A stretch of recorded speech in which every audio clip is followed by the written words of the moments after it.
Cette église fait en effet partie des petits trésors cachés du Pays de Bray et de ces villages typiques construits autour des savoir-faire d'artisans. Bienvenue en l'église Saint-Martin, située à Villers-Saint-Barthélemy, donc aux confins du Pays de Bray. Cette église est une église qui existe depuis au moins l'an 1000, puisqu'on a des cartes présentes aux archives départementales de l'Oise qui attestent de la présence de cet édifice en 1047. Elle est donc d'architecture romane à la base. Ensuite, elle a été profondément modifiée au XVe et au XVIe siècle, puis au XIXe siècle avec des travaux d'embellissement et surtout de consolidation des murs extérieurs.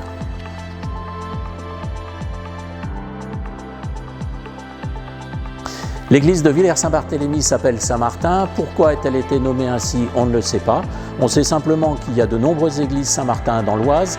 Il y en a notamment 117 dans le diocèse de Beauvais, donc ce qui en fait un nombre assez conséquent. Saint-Martin et la charité de Saint-Martin s'est déroulée non loin d'ici, puisqu'elle a eu lieu à Amiens au IVe siècle. Donc ce qui explique peut-être la présence en Picardie de nombreuses églises dédiées à Saint-Martin. Alors nous sommes ici devant l'avant-porche de l'église de Saint-Martin, avant-porche qui a été construit au milieu du XVIIe siècle. Alors cet avant-porche est remarquable de par sa construction. Il est aussi remarquable de par ses graffitis très nombreux qui ornent l'ensemble des parties calcaires. Ces graffitis ont été datés du milieu du XVIIe siècle, donc de l'époque de construction de cet avant-porche ou narthex. Alors ces graffitis sont assez remarquables de par déjà leur diversité. Alors évidemment on a des représentations de calvaires, des croix égyptiennes, on a des inscriptions comme le prénom Nicolas, on a des dates, notamment 1640. Ces graffitis servaient d'ex-voto, notamment on a deux représentations de pieds et de chaussures, ce qui pouvait faire penser que quelqu'un qui avait eu une douleur à un pied ou à un membre était venu ici en remerciement graver ce symbole dans le calcaire. Alors on a aussi de nombreuses cupules qui sont des petites excavations faites dans le calcaire et selon les spécialistes, la poudre récupérée en creusant ces cupules était dissoute dans un verre d'eau et servait quelque part de doliprane à l'époque pour faire passer différents mots. C'est pour ça qu'on appelle ces cupules le doliprane du pauvre. C'était une sorte de médicament lié au fait qu'on avait gratté la pierre de l'église, la pierre étant sacrée, la poudre étant sacrée, elle pouvait guérir des différents maux.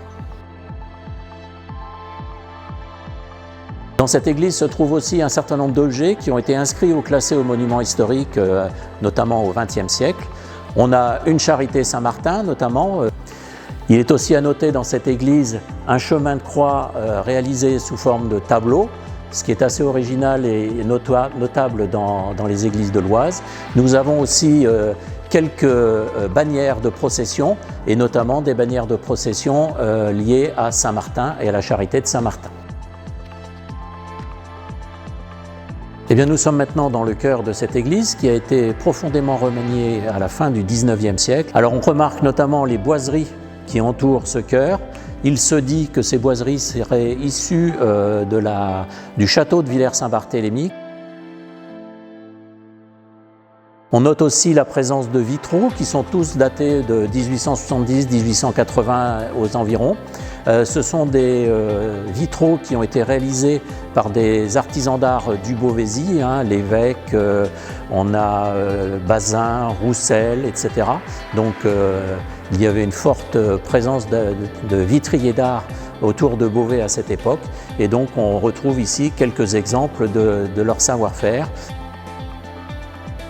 Alors cette église est habituellement fermée au public, elle peut cependant être visitée donc, dans le cadre des Journées du patrimoine et puis dans le cadre de visites groupées organisées soit par l'Office de tourisme du Pays de Bray, soit par des associations de sauvegarde du patrimoine, notamment au Pays de Bray.